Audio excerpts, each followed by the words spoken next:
Pagi, Narasi People. Udah hari Jumat nih. Sebelum libur besok, kita sarapan informasi dulu yuk di Narasi Pagi bersamaku Alia Cantika. Hari ini ada kabar pemeriksaan Ferdy Sambo, pasien terduga cacar monyet di Jawa Tengah, dan Jokowi yang berencana bangun lapang bola di IKN. Dari luar negeri ada kabar baik nih dari Malaysia yang mau buka lagi ekspor ayamnya. Simak yuk selengkapnya. Irjen Pol Ferdy Sambo akhirnya penuhi panggilan Bareskrim Polri buat beri kesaksian. Kepala Divisi Propam Nonaktif Polri, Irjen Ferdy Sambo, sudah menyampaikan kesaksiannya terkait peristiwa yang menewaskan Brigadir Yosua Huta Barat alias Brigadir J pada Kamis 4 Agustus 2022. Sambo tiba di lobi gedung Bareskrim Polri pukul 9.55 waktu Indonesia Barat dan sempat menyampaikan permohonan maaf kepada institusi Polri. Dalam kesempatan itu juga, ia menyatakan bela sungkawa atas kepulangan Brigadir Yosua. Sambo diperiksa sekitar 7 jam dan mengaku ini adalah kali keempat ia diperiksa dalam kasus kematian Brigadir Yosua. Nggak lama setelah pemeriksaannya itu, Kapolri Jenderal Listio Sigit Prabowo langsung mengumumkan pencopotan resmi Irjen Pol Ferdy Sambo dari jabatan Kadif Propam Polri. Wakabareskrim Irjen Pol Syahardian Tono dipilih untuk mengisi posisi yang ditinggalkan Sambo. Irjen Pol Ferdy Sambo sendiri dimutasi jadi Pati di Mabes Polri bersama Brigjen Pol Hendra Kurniawan dan Brigjen Pol Beni Ali. Perintah pencopotan ini tertuang dalam TR 1628-8-Cap-2022 tertanggal 4 Agustus 2022. Selain mencopot Sambo, Kapolri juga mencopot 25 personel polisi lainnya yang terindikasi menghambat proses penyelidikan kasus Brigadir J. Ke-25 personil polisi ini juga masih akan diperiksa dan gak menutup kemungkinan mereka juga akan diproses pidana jika ditemukan pelanggaran. Malam hari ini saya akan keluarkan PR khusus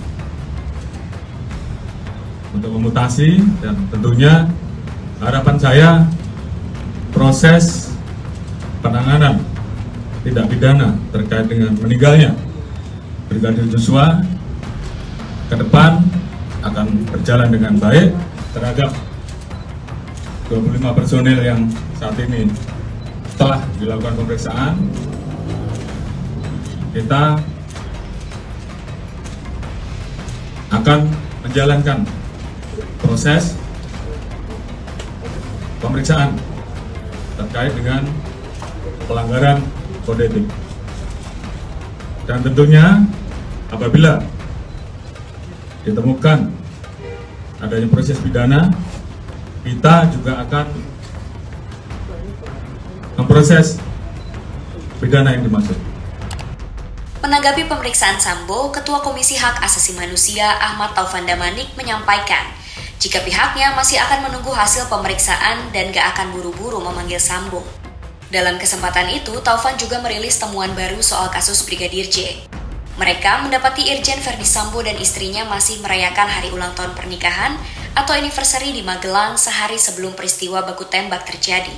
Kesimpulan momen anniversary ini diketahui lewat foto yang didapatkan selama pemeriksaan oleh Komnas HAM. Dari foto itu pula diketahui kalau nggak ada masalah yang terjadi selama di Magelang.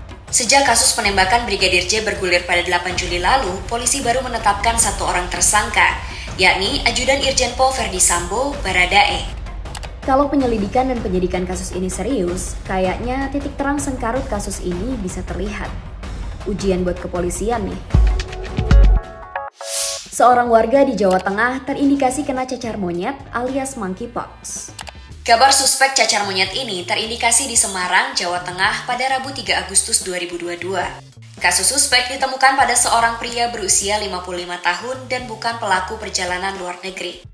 Juru bicara Kementerian Kesehatan Muhammad Syahril pun membenarkan dan menyebut pasien tersebut sedang dirawat di salah satu rumah sakit swasta di Jawa Tengah. Pihak terkait juga sudah melakukan tes PCR kepada pasien untuk memastikan penyakit yang diderita. Nah, teranyar, Ganjar Pranowo selaku Gubernur Jawa Tengah mengumumkan kalau hasil PCR-nya negatif.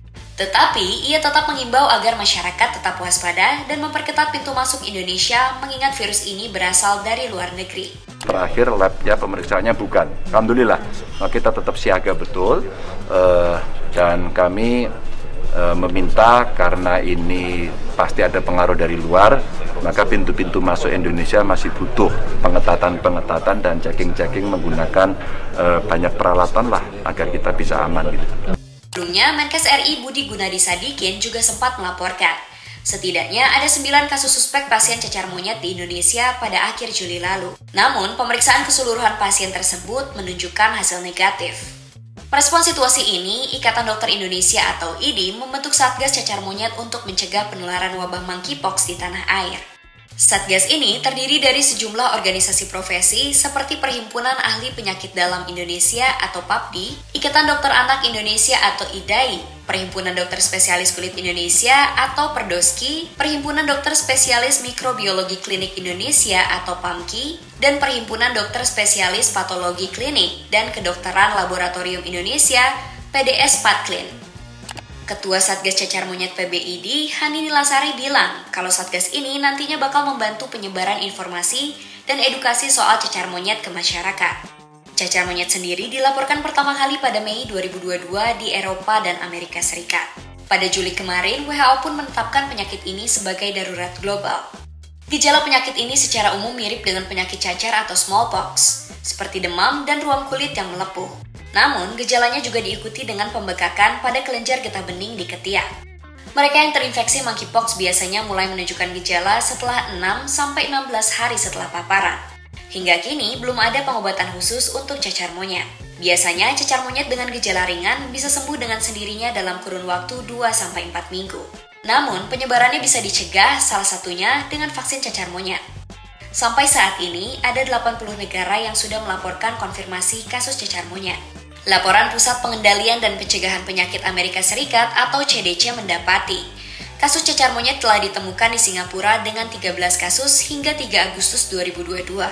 Kemudian di Thailand dan Filipina dengan masing-masing 2 kasus dan 1 kasus cacar monyet. Sementara India belum lama ini mengonfirmasi kasus kematian pertama akibat cacar monyet pada 30 Juli 2022 kemarin. Kematian ini terjadi pada pria berusia 22 tahun dan menjadi pasien pertama cacar monyet yang meninggal di Asia. Hal ini pun menambah daftar kematian cacar monyet yang sebelumnya dilaporkan ada 3 kasus, yakni di Spanyol dengan 2 kasus kematian dan Brazil dengan 1 kasus kematian. Meski nggak dianggap berbahaya, cacar monyet ini harus kita waspadai karena penularannya termasuk cepat. Tetap jaga kesehatan ya. Ada kabar baru nih dari IKN. Presiden Jokowi berencana bikin training center sepak bola di sana. Rencana ini disampaikan Presiden Joko Widodo saat bertemu Menpora dan Ketua Umum PSSI di Istana Merdeka pada Rabu 3 Agustus 2022. Nggak tanggung-tanggung, lewat Ketua Umum PSSI Muhammad Iriawan, Jokowi menyebut ia bakal membangun 7 stadion di training center tersebut. Padahal PSSI sendiri sebelumnya cuma meminta 3. PSSI pun menyambut baik rencana ini. Tentunya ini yang ditunggu-tunggu oleh publik. Sekali lagi terima kasih Pak Presiden, Bapak begitu atensi kepada sepak bola, dan insya Allah sepak bola Indonesia akan terus baik dan maju. Zainuddin Amali, Menteri Pemuda dan Olahraga RI yang saat itu juga bertemu Jokowi bilang, ini adalah respons terhadap perkembangan prestasi olahraga si kulit bundar yang dinilai makin baik secara nasional. Bapak Presiden setelah melihat perkembangan sepak bola nasional semakin baik, maka beliau memberikan arahan kepada saya dan Ketua PSSI segera akan membangunkan training camp sepak bola kita. Di situ semuanya sudah lengkap dan akan dilakukan di Ibu Kota Nusantara, Ibu Kota Negara yang baru. Untuk mewujudkan rencana ini, pemerintah pun menyiapkan 30 hingga 50 hektar tanah IKN dari rencana semula yang hanya sekitar 15 hektar saja. Nantinya nggak cuma bangun pusat latihan sepak bola aja. Pemerintah juga bakal membangun berbagai fasilitas olahraga lain, baik itu berstatus sebagai fasilitas utama maupun fasilitas pendukung. Langkah ini ditempuh berkenaan dengan rencana Indonesia maju dalam pencalonan tuan rumah Olimpiade 2036. Training center sendiri adalah hal yang cukup krusial di Indonesia. Pada Mei lalu, persoalan TC ini sempat jadi sorotan publik. Usai pelatih timnas Indonesia, Shin Tae-yong, terpaksa harus memindahkan latihan timnya ke hotel. Ini dikarenakan lapangan Stadion Madia Jakarta yang ingin mereka gunakan rupanya sudah di-booking pihak lain. Wah, rencananya udah ada, tujuannya juga udah ada. Semoga bisa terrealisasi segera dan bisa berfungsi dengan efektif ya nantinya. Setelah menghentikan ekspor per Juni 2022, Malaysia akan kembali mengekspor ayam pada 31 Agustus mendatang. Penarikan larangan ekspor ini dilakukan sebab Malaysia mengalami kelebihan pasokan ayam. Menteri Pertanian dan Industri Makanan Malaysia, Ronald Kiandi bilang, oversupply ayam Malaysia mencapai 106% dari kebutuhan nasional. Selain itu, harga ayam di pasaran pun sudah lebih rendah dari harga acuan pemerintah setempat. Sebelumnya, pada 1 Juni 2022, pemerintah Malaysia melarang ekspor 3,6 juta ayam per bulan. Kebijakan ini bertujuan untuk meningkatkan pasokan ayam di pasar domestik dan menahan lonjakan harga. Sebab, pada saat itu produksi ayam di Malaysia sedang mengalami peningkatan biaya serta terpapar infeksi penyakit pada ternak. Singapura jadi negara yang paling terdampak oleh penghentian ekspor ini, sebab 1/3 unggas Singapura diimpor dari Malaysia. Berdasarkan data Badan Pangan Singapura, konsumsi ayam per kapita mencapai 36 kg pada tahun 2020. Dan jumlah impor ayam pada tahun 2021 hampir menyentuh 73.000 ton. Para importir ayam di Singapura terpaksa memotong gaji staf dan memberikan cuti tanpa bayaran. Selain itu, harga hidangan berbahan dasar ayam di Singapura seperti nasi ayam Hainan pun terancam naik. Sebagai ancang-ancang, Singapura pun melakukan diversifikasi sumber makanan dan membeli ayam dari negara tetangga lainnya seperti Indonesia dan Thailand. Sedangkan para pelaku industri perunggasan Malaysia mendesak pemerintah mencabut larangan ekspor ayam, sebab berpotensi membuat mereka kalah di pasar Singapura. Malaysia merespon hal itu dengan mencabut sebagian larangan ekspor untuk komoditas ayam kampung dan ayam hitam pada 14 Juni 2022. Yah, untunglah. Gak kebayang kalau di Indonesia ayam jadi langka juga. Ayam geprek bisa jadi makanan mahal.